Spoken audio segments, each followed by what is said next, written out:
Velkommen í Icelandic Immersion, comprehensive Icelandic for Icelandic learners.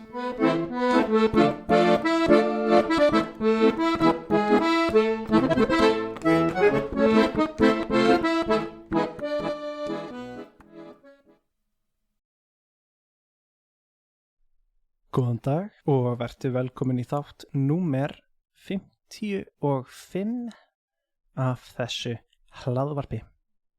Í dag datt mér í hug að tala eitthvað allt annað heldur en ég hef verið að tala í síðustu þáttum og eiginlega bara flestum þeim þáttum sem ég hef gert.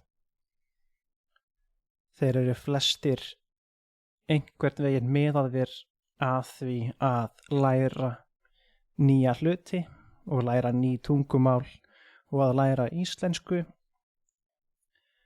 En mig langar að prófa eitthvað nýtt. Ég er ekki viss að þessi þáttur verði eitthvað mjög langur því að ég hef ekki mótað mér einhverja mjög ákveðna skoðun þetta. En mig langar að pæla í aðeins þyngri hlutum heldur en örugglega nokkurn tíma í þessum þáttum hjá mér. En þetta er þá arfleifð, which would be best explained as legacy, og það sem maður skilur eftir sig þegar maður deyr. Þá einhverjar hugsanir það hvernig fólk muna eftir manni. Og ég er búinn að vera að pæla í þessu síðastliðnar vikur. Þetta er kannski 2 vikur orðið síðan þetta gerðist, jafnvel bara 1 vika. Já, þegar þessi þáttur kemur út þá eru örugglega liðnar 2 vikur síðan. En það gerðist nokkuð í tónlistarheiminum sem að ég held að fari ekki mjög framarlega, sem ég held að sé ekki inni á radar flestra í heiminum. Þetta er innan ákveðins þröngs tónlistarramma og þá þungarokk tónlist og svo sena, ef svo mætti kalla það. En þetta tengist á ákveðinni hljómsveit sem að ég hlustaði mjög mikið á þegar ég var yngri og ég þekki næstum því allar plöturnar með þeim með nafni. Allavega á þeim tíma sem ég var að hlusta á þá mjög mikið. Og gæti örugglega spilað einhvern lítinn slatta af lögunum þeirra. Trommuleikarinn hafði sérstaklega mikil áhrif á mig og hefur breytt því hvernig ég spila. Og svo hef ég bara annars verið aðdáandi þeirra, allavega fyrir einhverjum árum síðan þegar ég var unglingur. En þessi hljómsveit, hún heitir Mastodon. Ef ég ætti að segja það á íslensku þá væri það Mastodon. En þeir eru þungarokks hljómsveit frá Suðurríkjum Bandaríkjanna. Ég man ekki nákvæmlega hvaðan þeir eru, en þeir heita svo suðrænum nöfnum að það hlýtur eiginlega að vera að þeir séu frá Suðurríkjunum. Which would be the southern states of the United States of America. Ég var að leita það uppi og þeir eru frá Atlanta í Georgia. En hljómsveitin er stofnuð af gítarleikara sem hét Brent Hinds og þeir höfðu verið starfandi frá árinu 2000 og gefið út plötu 2002 þar sem að þeir hefðu bara náð plötusamning og gefið út fyrstu plötuna sína með því efni sem að var á henni. og það sem þeir höfðu gert upp að þeim tímapunkti. En með þessa hljómsveit eins og aðrar hljómsveitir þá það yfirleitt merki það hvort að hljómsveitin nái að lifa löngu lífi, hvort þeir gefi út góða plötu númer 2. Það má kannski taka það fram að þeir komu til Íslands þegar þeir voru bara búnir að gefa út fyrstu plötuna sína og á annarri plötunu þeirra lag sem heitir Ísland. En sú plata konceptplata byggð á bókinni Moby Dick og sú plata varð mjög vinsæl og mjög stór og Mastodon hefur lifað góðu lífi með að vera þungarokks hljómsveit í, ennþá 25 ár, sem býsna gott. En það sem gerðist í mars í ár var að skyndilega hættir gítarleikari hljómsveitarinnar. Brent Hinds yfirgefur hljómsveitina á meðan þeir voru á tónleikaferðalagi. Þetta kom fólki á óvart. Það eins og þetta hafi komið upp úr þurru. En þetta ekki fyrsta eða eina skiptið á árinu sem það gerist eitthvað skrítið innan rock heimsins þar sem meðlimir eru reknir úr hljómsveitum eða einhverjum skipt út. En þeir fengu annan gítarleikara og hafa haldið túrnum áfram. En svo gerist það í ágúst, þar að segja nokkrum mánuðum seinna, þar sem Brent Hinds, gítarleikarin sem var ekki lengur í hljómsveitinni, hann fer að tala ótrúlega illa fyrrverandi hljómsveitarmeðlimi sína og þá sem hafa fylgt honum nær alla hans tónlistarævi. Hann fæddur 1974, þannig að hann hefur vissulega verið 26 ára þegar Mastodon byrjar. Þannig að hann ekki beint ungur. En þetta þá hálf ævi hans í alvörunni sem að hann hefur varið í að spila með þessum mönnum, með þessum vinum sínum og orðið einhvers konar fjölskylda númer 2. Og það í einhverjum viðtölum, frekar heldur en bara einhverjum Twitter postum eða Facebook statusum eða einhverju, sem að hann fer að lýsa því hvað fyrrverandi hljómsveitar meðlimir hans, fyrrverandi meðleikarar hans, séu bæði lélegir tónlistarmenn og lélegir söngvarar sem að geta ekki sungið án þess að nota einhver tækni brögð eins og autotune og að þeir séu mjög vondar manneskjur. Hann leggur það á sig að skilja eftir sviðna jörð, scorched earth, milli sín og fyrrverandi fjölskyldu hans, fyrrverandi hljómsveitar hans. Ég veit að ég að nota nokkuð dramatísk orð hérna, að ég að kalla þetta fyrrverandi fjölskyldu hans, en ég held að það sé ekki of langsótt að geta talað svona fólk sem þú hefur starfað með sem skapandi listamaður hálfa ævi þína og hafir spilað með þeim á tónleikaferðalögum allan heim. Þú verð það miklum tíma með þeim, þú kynnist þeim það vel, átt það mörg góð augnablik með þeim eins og slæm augnablik og það langlíf sambönd með þeim að það fer að líkjast því að vera eins og fjölskyldu sambönd.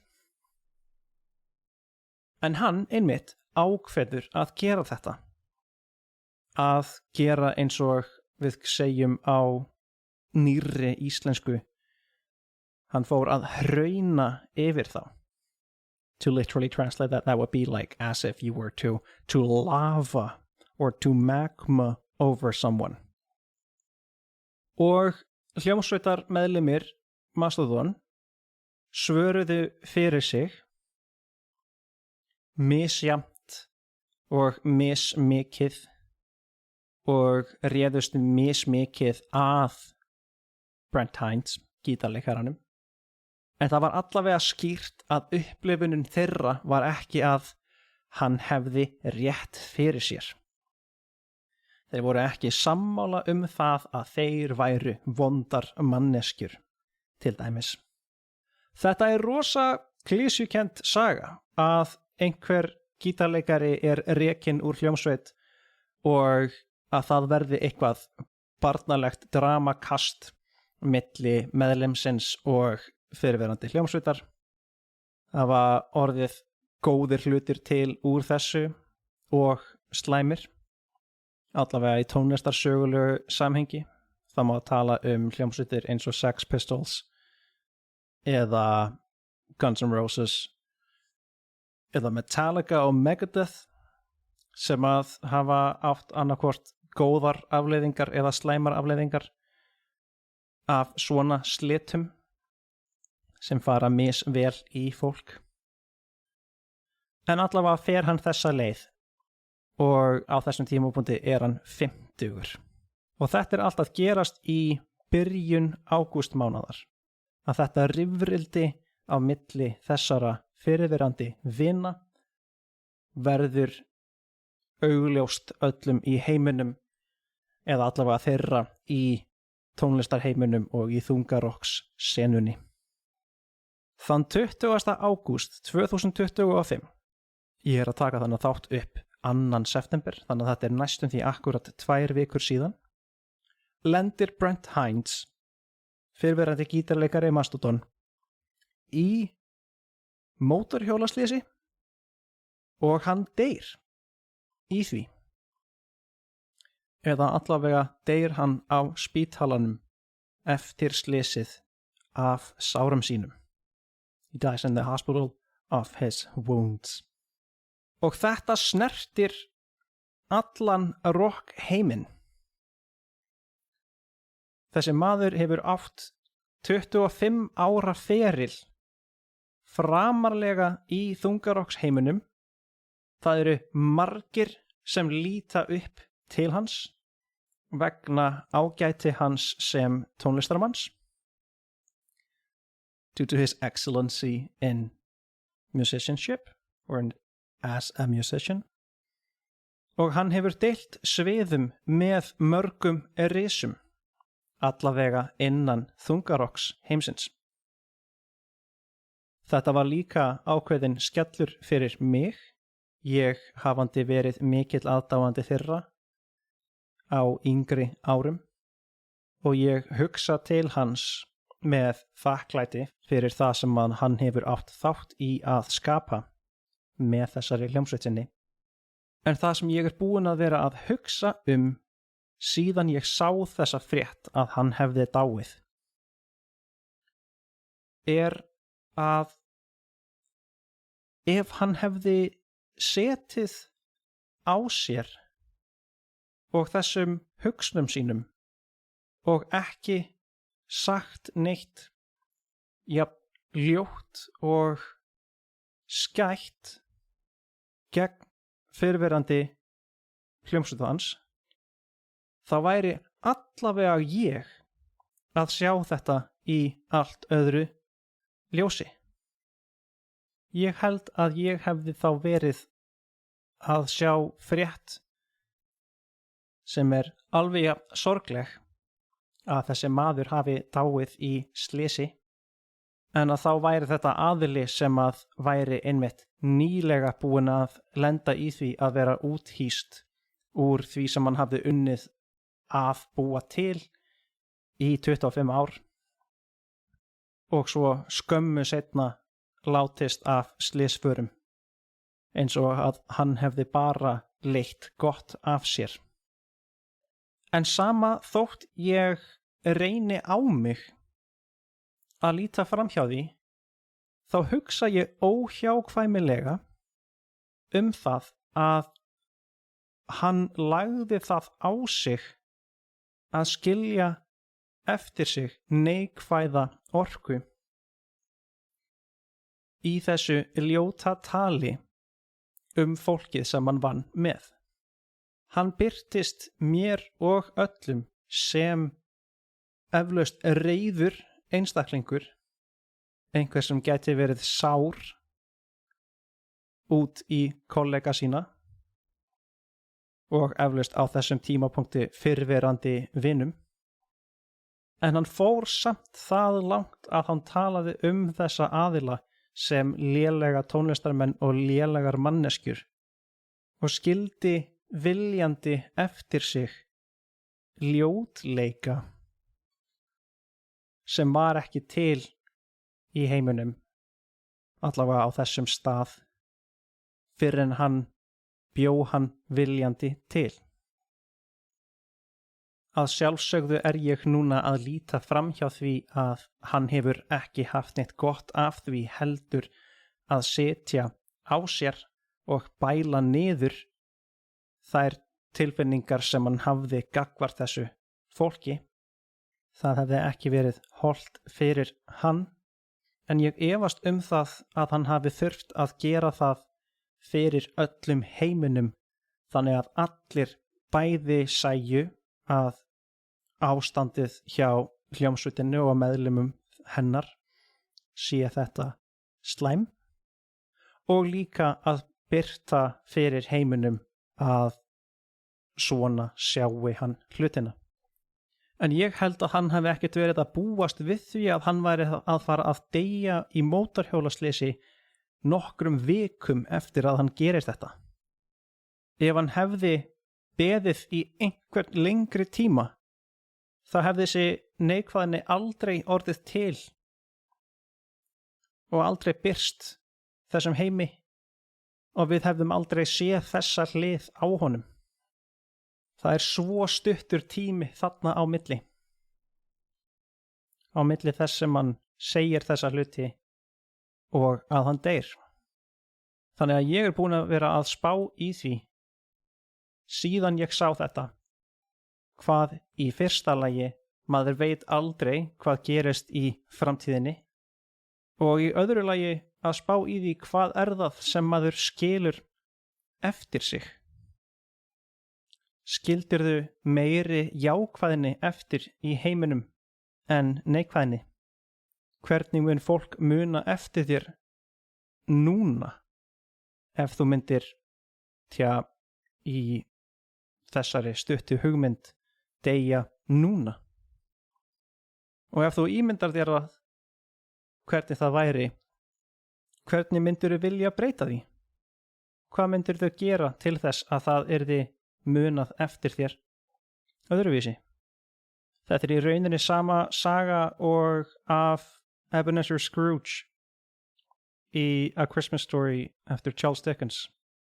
Hann fékk að sjá framtíðina sína, að sjá ókomin jól og sjá hvernig heimurinn man eftir honum og við þá vitkunn þá breytir hann fari sínu og passar upp á það að fólk líti vel upp til hans og að hann skilji eftir sig meiri jákvæðni en neikvæðni. Þannig já, ég búin að vera að pæla í ágæðlega myrkum hlutum síðastlinu 2 vikur og mig langaði að prófa hvað myndi gerast ef ég myndi bara tala þetta við ykkur sem nenna að hlusta á þessa íslensku mína. Ég veit að þetta varð mjög sértækt. Ég að tala fólk og listamenn sem þið þekkið ekki endilega. En alveg eins og ég kom að í lokin þá þessi saga klassísk og við höfum verið að pæla í henni í að minnstakosti allan þann tíma sem að þessi bók eftir Dickens sem núna orðin klassísk hefur verið til. Þannig já, ég er ekki með neina niðurstöðu. Ég er ekki búinn að setjast niður og ákveða hvað mér finnst þetta.